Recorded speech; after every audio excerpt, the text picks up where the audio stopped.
India का economic सफर बहुत ही ज्यादा ट्रांसफॉर्मेशन वाला रहा है। यह एक ऐसी कहानी है जो समय के साथ बदलती रही है और हर मोड़ पर नए आयाम जोड़ती रही है। पुराने जमाने से ही इंडिया अपने अमीरी और व्यापार के लिए जाना जाता रहा है। प्राचीन व्यापार मार्गों और समृद्ध बाजारों ने इसे एक महत्वपूर्ण व्यापारिक केंद्र बना दिया था। मुगल जमाने में बाजार और कारीगरी बहुत ज्यादा फलिश करते थे। उस समय के कारीगरों की कला और व्यापारिक कौशल ने भारतीय अर्थव्यवस्था को नई ऊंचाइयों पर पहुंचाया। लेकिन सदियों तक चले अंग्रेजों के राज ने अपने निशान छोड़े और इंडिया एक आजाद देश बना, लेकिन बहुत सारे इकोनॉमिक चैलेंजेस के साथ। स्वतंत्रता के बाद देश ने औद्योगिकीकरण की दिशा में कदम बढ़ाए, लेकिन चुनौतियां बहुत थीं।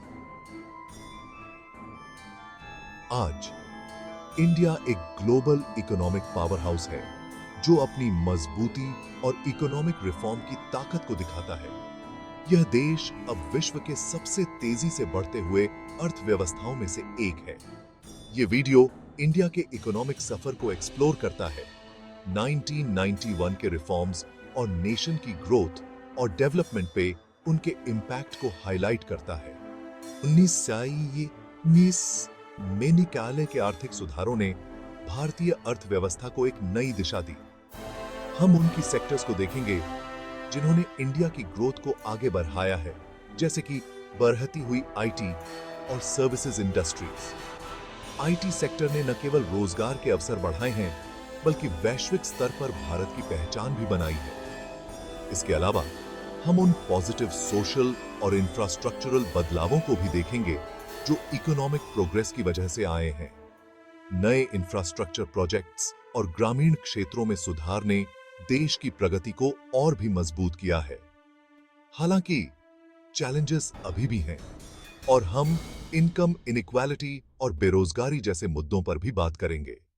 इन समस्याओं का समाधान करना अभी भी एक बड़ी चुनौती है। आखिर में हम इंडिया के फ्यूचर की तरफ देखेंगे। इनोवेशन और सस्टेनेबल डेवलपमेंट जैसे एरियाज में उसकी पोटेंशियल को एक्सप्लोर करेंगे और ग्लोबल स्टेज पर उसके बढ़ते हुए इन्फ्लुएंस को भी समझेंगे।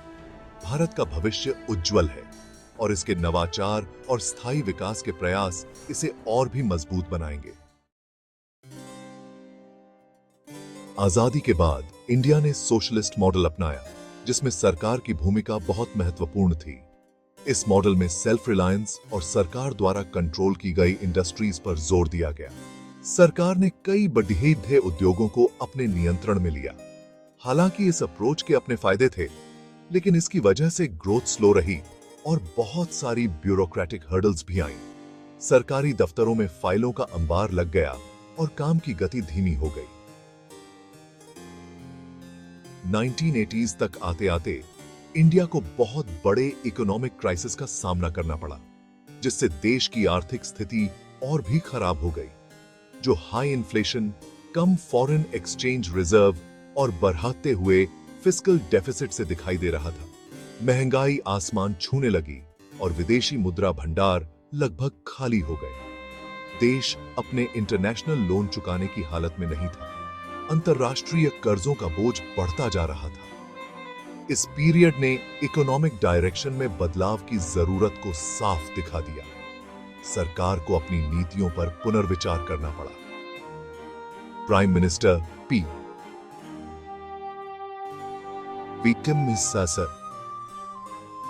नरसिम्हा राव और फाइनेंस मिनिस्टर मनमोहन सिंह के नेतृत्व में सरकार ने लिबरलाइजेशन और ज्यादा ओपन मार्केट इकोनॉमी की जरूरत को समझा। उन्होंने आर्थिक सुधारों की दिशा में महत्वपूर्ण कदम उठाए। इसी समझ ने 1991 के लैंडमार्क रिफॉर्म्स का रास्ता साफ किया, जिसने भारतीय अर्थव्यवस्था को एक नई दिशा दी, जिन्होंने इंडियन इकोनॉमी को बिल्कुल बदल कर रख दिया। आज की भारतीय अर्थव्यवस्था की तस्वीर पूरी तरह से बदल चुकी है और यह तेजी से विकास कर रही है। 1991 के रिफॉर्म्स ने इंडिया के इकोनॉमिक हिस्ट्री में एक बहुत बड़ा बदलाव लाया।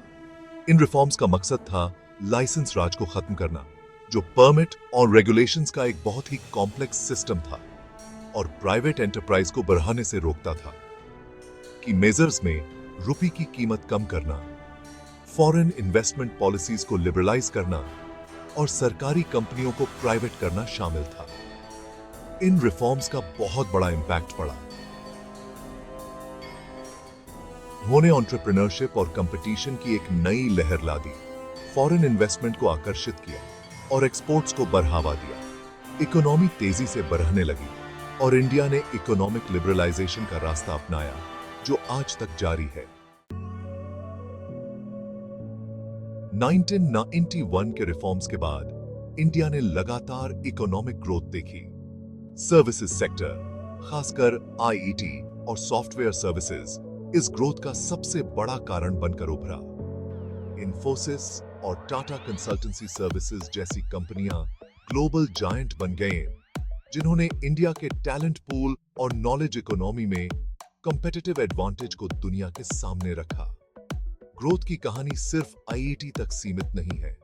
मैन्युफैक्चरिंग, टेलीकम्युनिकेशंस और फार्मास्यूटिकल्स ने भी बहुत ज्यादा ग्रोथ देखी है। इस ग्रोथ से एम्प्लॉयमेंट के नए मौके बने हैं, लोगों की इनकम बढ़ी है और मिडिल क्लास का साइज बढ़ रहा है। इंडिया की जीडीपी तेजी से बढ़ रही है, जिससे देश दुनिया की सबसे तेजी से बढ़ती हुई बड़ी इकोनॉमीज में से एक बन गया है। सेक्शन 5, ग्रोथ का फल, सोशल और इंफ्रास्ट्रक्चर डेवलपमेंट। इकोनॉमिक ग्रोथ की वजह से लाखों भारतीयों के जीवन में अच्छे बदलाव आए हैं। एजुकेशन, हेल्थ केयर और मूलभूत सुविधाओं तक लोगों की पहुंच में काफी सुधार हुआ है। लिटरेसी रेट में लगातार बढ़ोतरी हुई है और इंडिया में हायर एजुकेशन के वर्ल्ड क्लास इंस्टीट्यूट हैं। इंफ्रास्ट्रक्चर डेवलपमेंट ने भी इकोनॉमिक ग्रोथ के साथ कदम मिलाकर बढ़ोतरी की है। देश भर में नए एयरपोर्ट, हाईवे और मेट्रो रेल सिस्टम बनाए जा रहे हैं, जिससे कनेक्टिविटी बेहतर हो रही है और इकोनॉमिक एक्टिविटी को सहूलियत मिल रही है। सरकार ने मेक इन इंडिया और डिजिटल इंडिया जैसे महत्वाकांक्षी प्रोग्राम शुरू किए हैं, ताकि मैन्युफैक्चरिंग और डिजिटलाइजेशन को और बढ़ावा दिया जा सके। सेक्शन 6, आगे के चैलेंजेस, इनइक्वालिटी और उसके आगे। इतनी ज्यादा तरक्की के बावजूद इंडिया अभी भी कई चैलेंजेस से जूझ रहा है। इनकम इनइक्वालिटी एक बड़ी समस्या बनी हुई है, क्योंकि आबादी का एक बड़ा हिस्सा अभी भी गरीबी में जी रहा है। बेरोजगारी, खासकर युवाओं के बीच, एक बड़ी चुनौती है। इंफ्रास्ट्रक्चर की कमी, ब्यूरोक्रेटिक हर्डल्स और करप्शन ग्रोथ में बाधा बने हुए हैं। पर्यावरण का डिग्रेडेशन, वायु प्रदूषण और जलवायु परिवर्तन से भी बड़े खतरे हैं। इन चुनौतियों का समाधान करना बहुत जरूरी है, ताकि यह सुनिश्चित हो सके कि इकोनॉमिक ग्रोथ का फायदा समाज के सभी वर्गों तक पहुंचे। सेक्शन 7, इंडिया का फ्यूचर, इनोवेशन और सस्टेनेबल ग्रोथ। इंडिया की आने वाली इकोनॉमिक सफलता इस पर निर्भर करती है कि वह इनोवेशन, टेक्नोलॉजी और एंटरप्रेन्योरशिप में अपनी ताकत का कितना फायदा उठा पाता है। देश में स्टार्टअप का एक बहुत अच्छा इकोसिस्टम है, जहां युवा उद्यमी फिनटेक, ई कॉमर्स और रिन्यूएबल एनर्जी जैसे क्षेत्रों में नए नए सॉल्यूशन डेवलप कर रहे हैं। इंडिया ने रिन्यूएबल एनर्जी को अपनाने के लिए महत्वाकांक्षी लक्ष्य रखे हैं, जिसका उद्देश्य अपने कार्बन फुटप्रिंट को कम करना और जलवायु परिवर्तन से लड़ना है। सरकार स्टार्टअप इंडिया और स्किल इंडिया जैसे इनिशिएटिव्स को बढ़ावा दे रही है, ताकि इनोवेशन को बढ़ावा मिले और वर्कफोर्स को भविष्य की नौकरियों के लिए जरूरी स्किल्स से लैस किया जा सके। सेक्शन 8, निष्कर्ष, India on the global stage. India का इकोनॉमिक सफर वाकई में बहुत ही शानदार रहा है। यह एक ऐसी कहानी है जो संघर्ष, दृढ़ता और विजन से भरी हुई है। एक ऐसी इकोनॉमी जो गिरने के कगार पर थी, उससे इंडिया एक ग्लोबल इकोनॉमिक पावर हाउस बन गया है। यह परिवर्तन रातों रात नहीं हुआ, बल्कि यह कई दशकों की मेहनत और सुधारों का परिणाम है।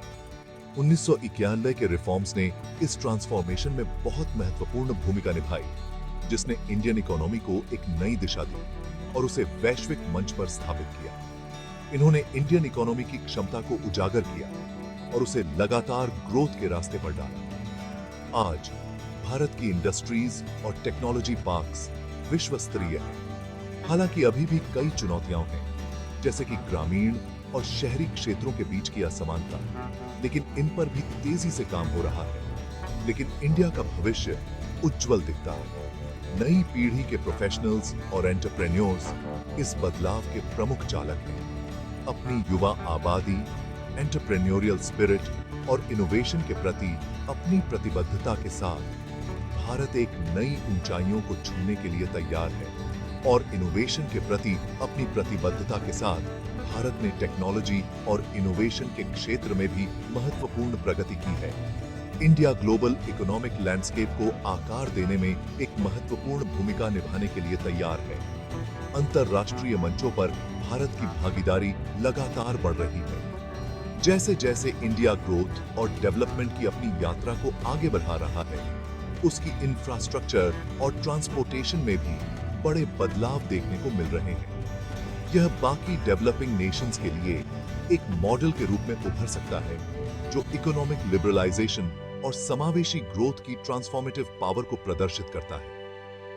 भारत की यह यात्रा न केवल उसकी खुद की प्रगति का प्रतीक है, बल्कि यह अन्य विकासशील देशों के लिए भी प्रेरणा का स्रोत है। यह दिखाता है कि सही नीतियों और दृष्टिकोण के साथ कोई भी देश वैश्विक मंच पर अपनी पहचान बना सकता है। अपनी भारतीय है।